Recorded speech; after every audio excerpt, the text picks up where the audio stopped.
Trump versus China trade war escalates.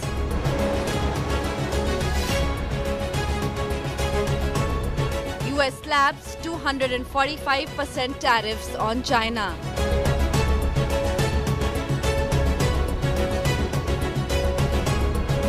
China warns, won't stay silent. Tit-for-tat, tariffs put world on edge. Trump or China, who will blink first? That is our top focus on 5 Live.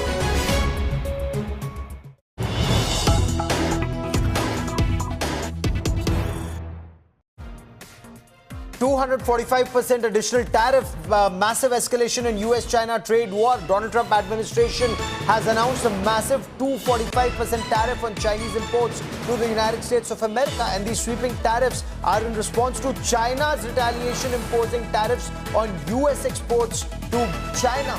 China has also put restrictions on procurement of several exports from the United States of America, including Boeing aircraft for Chinese airlines. And Donald Trump, since he's taken an America First policy, it's being taken altogether to a new level, imposing additional tariffs on China. And this latest round of tariff that escalates these tariffs on some goods to 245% is being justified on security grounds, on national security grounds. The United States has accused China of restricting supplies of critical high-tech material that was being exported to the US, and so far in larger quantities. So, for example, China has restricted supply of germanium, antimony, gallium to China, and these are elements that are required. These are very critical military supplies or critical supplies for aerospace, for the American armed forces, and also for the semiconductor industry. So this trade war has just escalated. It's escalated to a new high. China has responded, saying that tariff war that has been initiated by the United States of America, there would be retaliatory action by Beijing. And the action that's been taken by Beijing so far has been described as reasonable and legal. So what does this mean for the US in the times ahead? China, what does it mean for China? What does it mean for India? And what does it mean for the global economy? Because there are several economists who say this is a sure-shot recipe for disaster. It will lead to recession. But has the US war-gamed it in the long run? I'm Gaurav Sawant. We explore.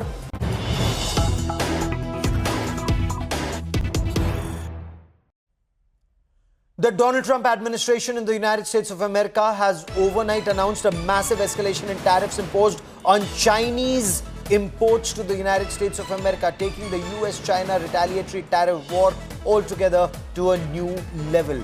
China has accused the US of initiating this tariff war, insisting Beijing's response so far has been reasonable, legal, and aimed at safeguarding Chinese interests. So Trump administration has overnight announced a massive new 245% tariff on Chinese imports to the US on some items, and the sweeping tariffs are in response to Chinese retaliation after the initial round of additional tariffs imposed on China. So China's retaliation includes US exports to China, and China has also put restrictions on procurement of Boeing passenger aircraft for Chinese airlines.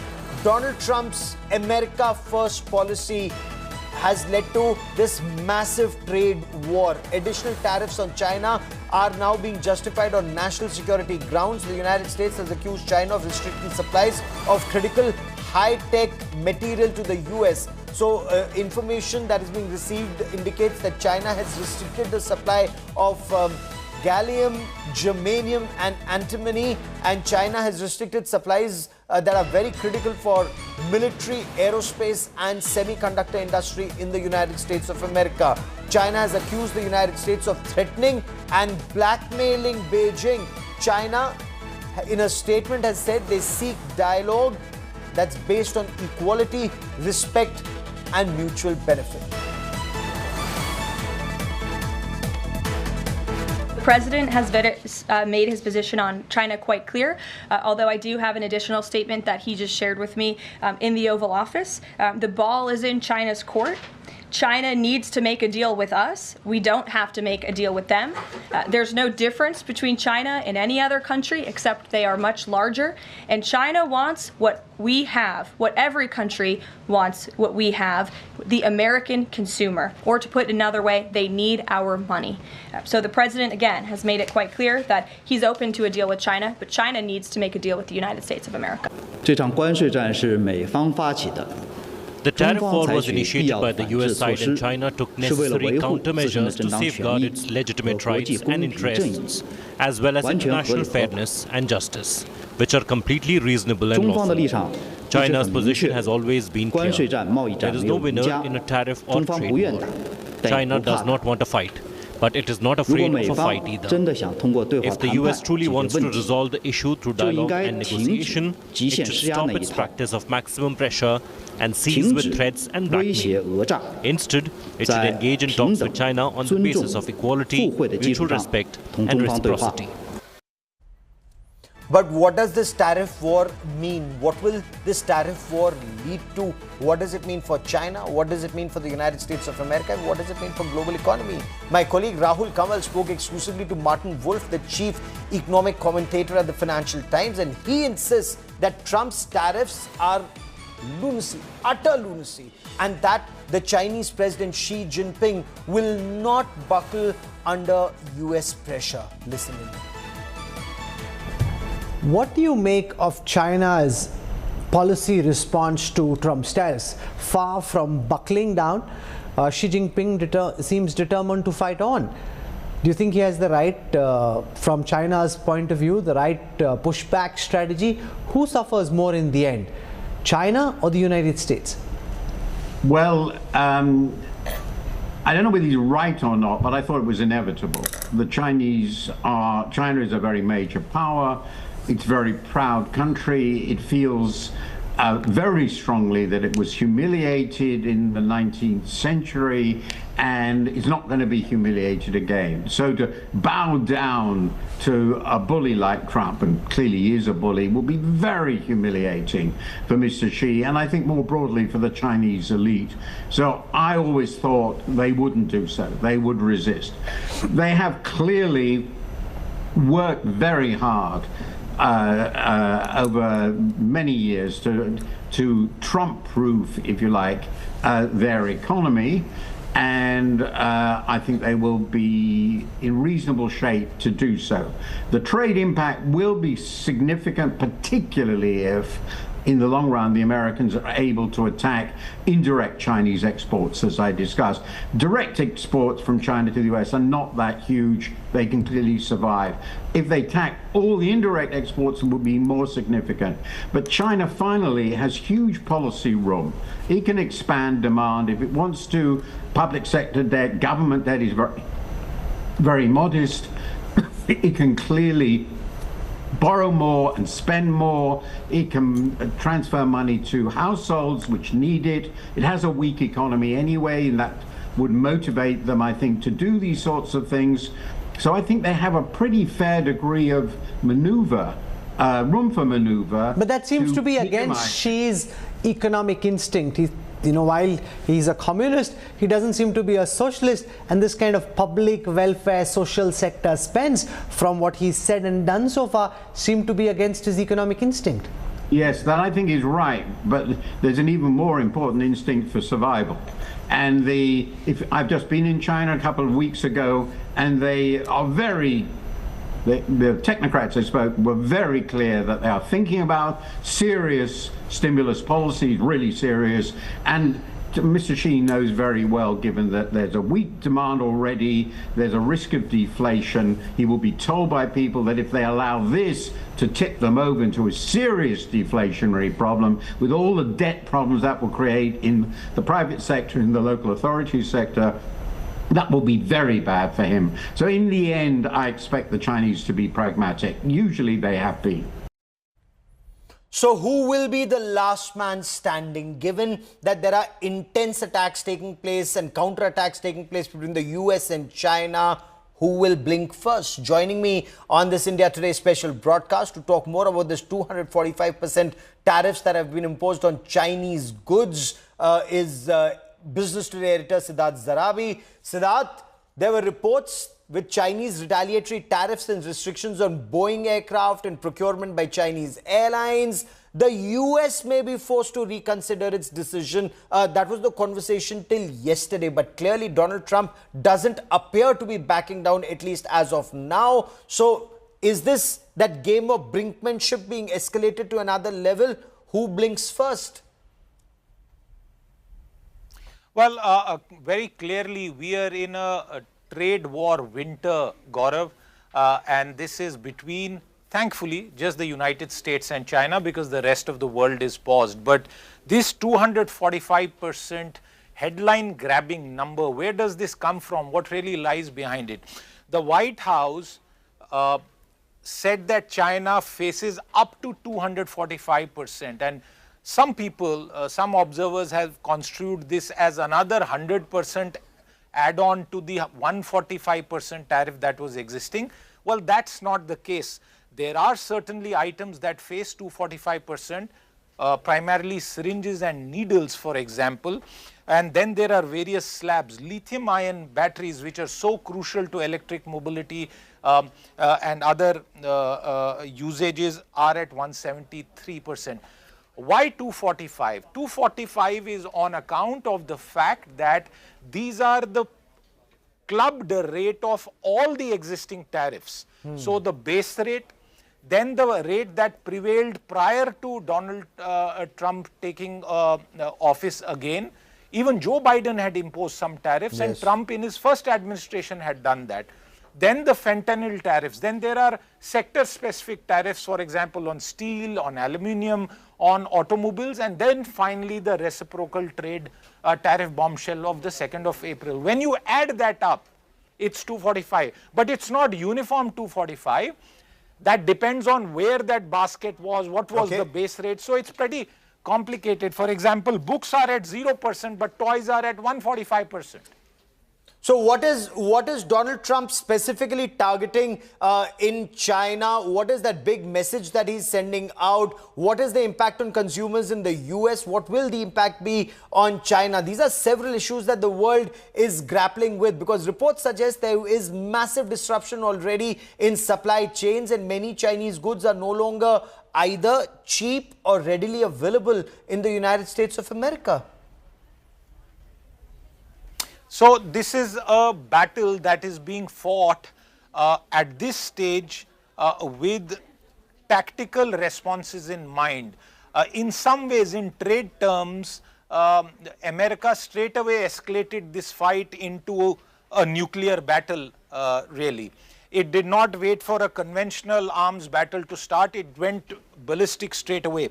What has China done? Two actions that show us the calibrated differential response. The first one being by denying Boeing a market in China, which is the world's largest civil aviation market outside of the United States. You are hurting a symbol of American manufacturing. That company has had its own fair share of problems. Will this impact their business? Maybe they will divert it to the other countries, including India, which is a very large buyer.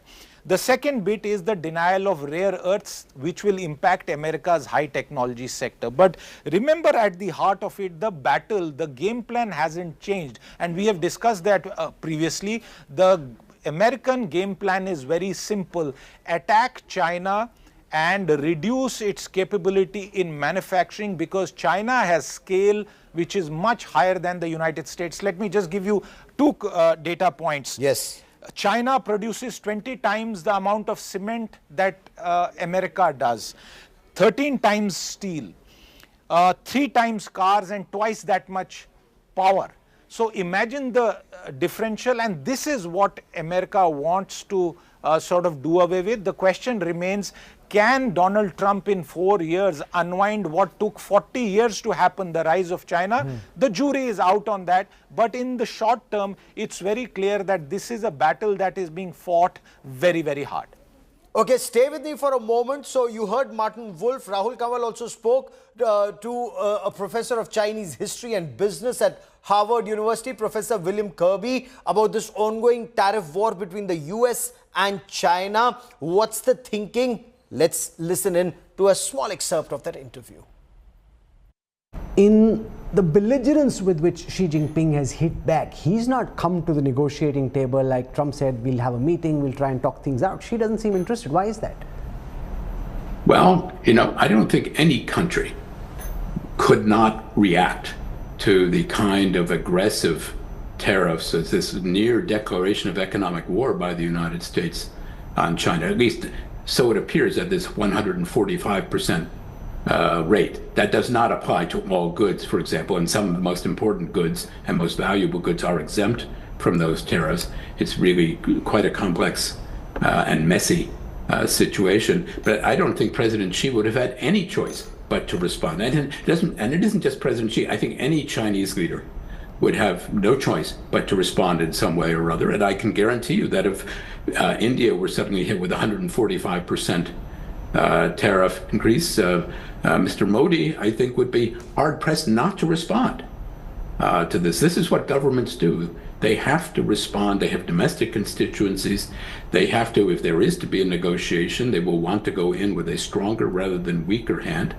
And there are, thousands of American businesses in China, millions and millions of Americans who regularly are customers of Chinese goods. These are all constituents in what had been a largely beneficial bilateral economic relationship between the United States and China over the last quarter century. Will this tariff war lead to an economic decoupling between Beijing and DC, given how intertwined these two economies are?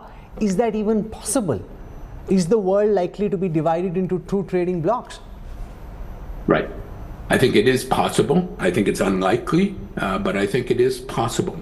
These two countries, in many ways, could not be more intertwined in their economies, more mutually reliant one on another in their economies. At the same time, you have a history of U.S.-China relations at times when we were deeply involved, for example, politically and militarily in China in the 1940s, ending with a total cutoff of relations from the early 1950s until the early 1970s, and really until the early 1980s in practical terms. So it is possible to see decoupling, but that was a period of enormous tragedy, we must remember. It's a period when Americans and Chinese fought each other in the utterly needless Korean War.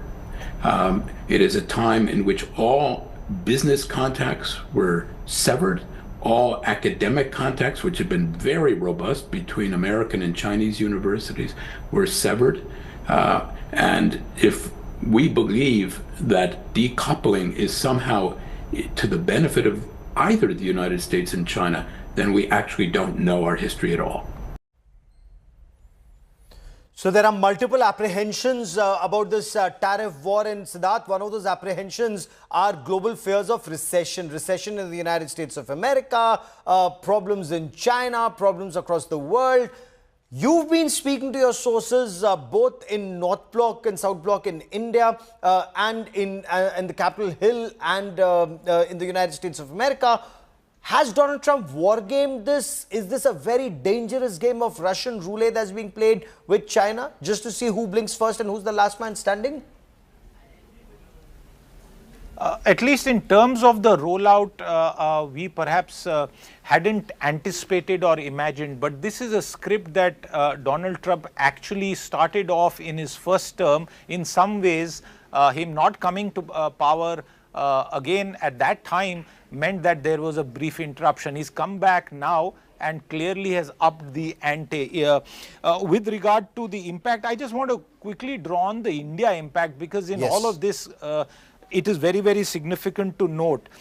The key question is, can the United States decouple from China, reduce its dependence and reclaim its earlier hitherto position several decades ago as the world's #1 manufacturing power? Make no mistake, China is the world's dominant manufacturing superpower, in fact.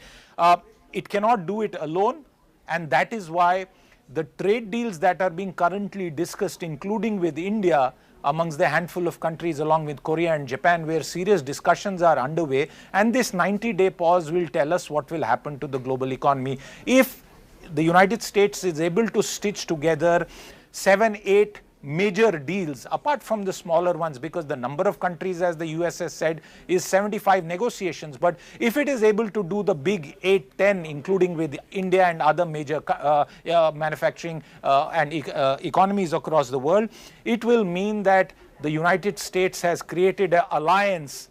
Remember, it went to war in Iraq and others with an alliance where it was the primary mover and shaker. In some ways, in trade terms, it will have to have allies along with itself to take on China. And by all reckoning, if you were to total up the GDP of all the major economies in the world, whether it's Australia, Canada, the EU, Japan, Korea, India, everything, that is almost $60 trillion versus China's $18 trillion. So yes, this will take time to pan out, but my money is on the fact that if the United States is able to stitch together an alliance that wants to take on China, and many countries have different issues with China, including India, for example, then I think there might be a very different ending to what seems like a very, very messy affair at this point of time. It does appear to be messy, but it remains to be seen who has the staying capacity, who is willing to stay in this battle for longer,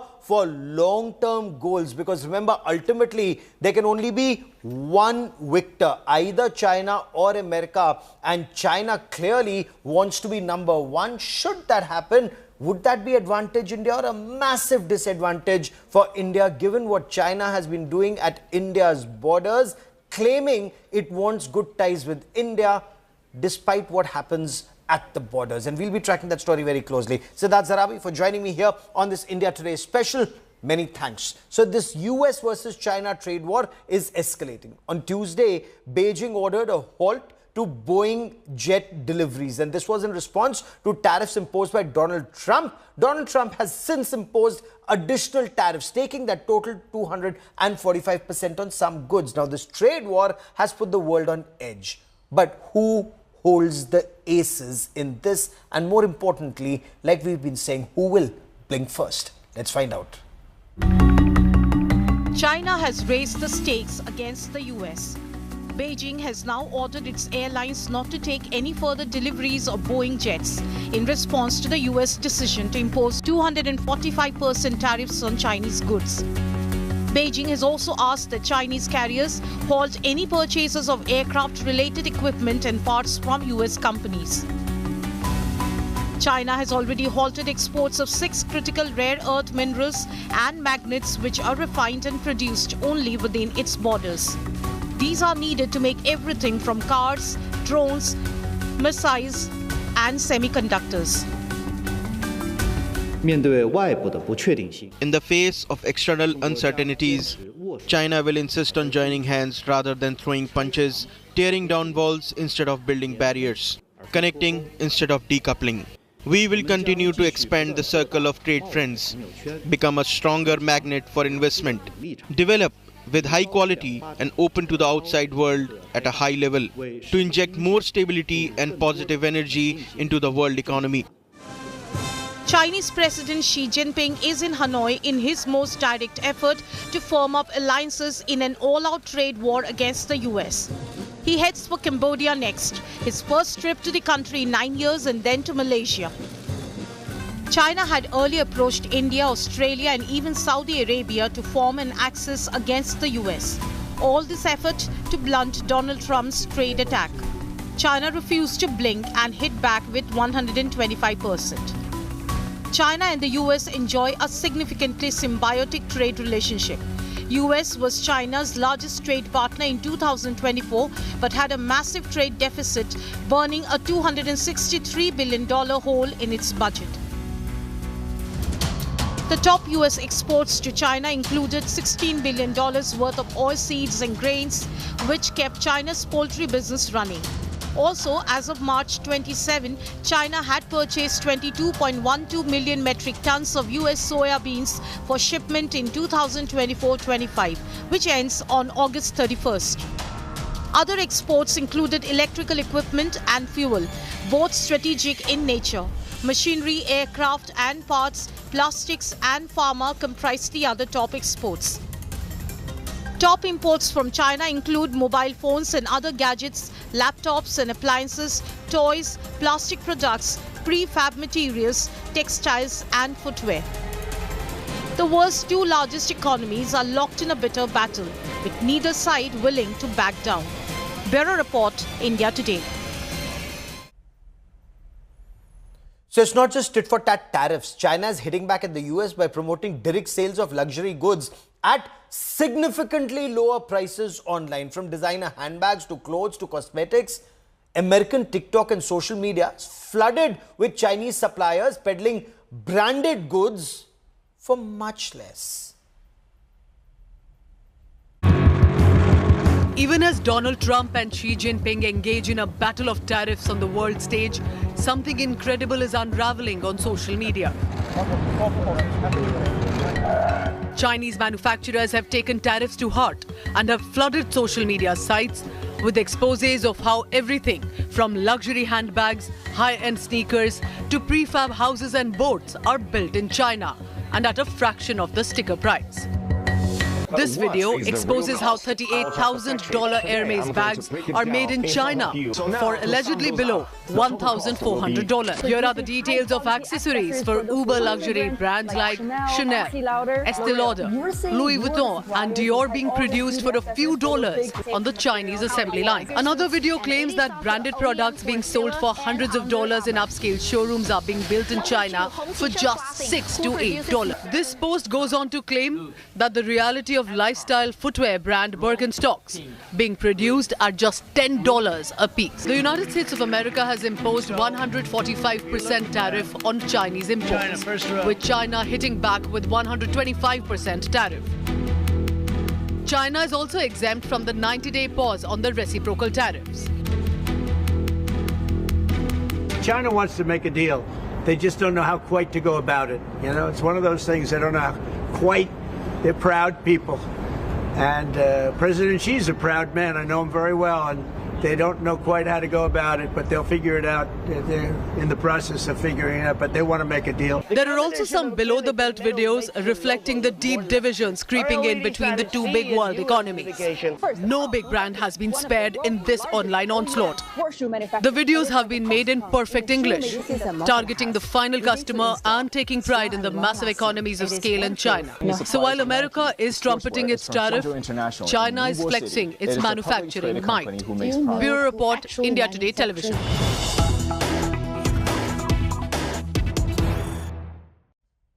And news just coming in from the United States of America. US President Donald Trump has slammed the Harvard University. Trump has posted a message on social media saying everyone knows that Harvard has lost its way. They hired from New York and Chicago at ridiculously high salaries and fees two of the worst and most incompetent mayors in the history of our country to teach municipal management and government. These two radical left fools left behind two cities that will take years to recover from their incompetence and evil. This is what Donald Trump writes about the mayors. He then goes on to write, Harvard has been hiring almost all woke, radical left idiots and bird brains who are only capable of teaching failure to students and so-called future leaders.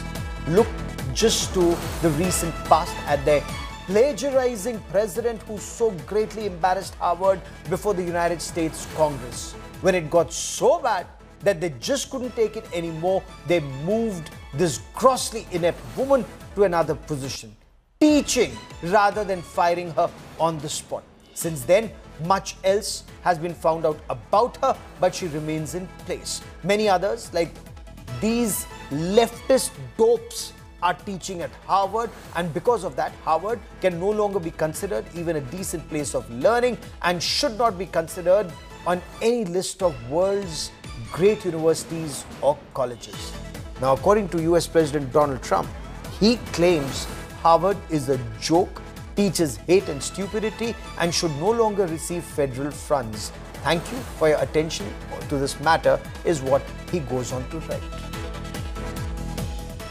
It's very rare for a president to diss one of the best known universities in the world that's produced some of the most outstanding thought leaders across the world. But that's US President Donald Trump for you.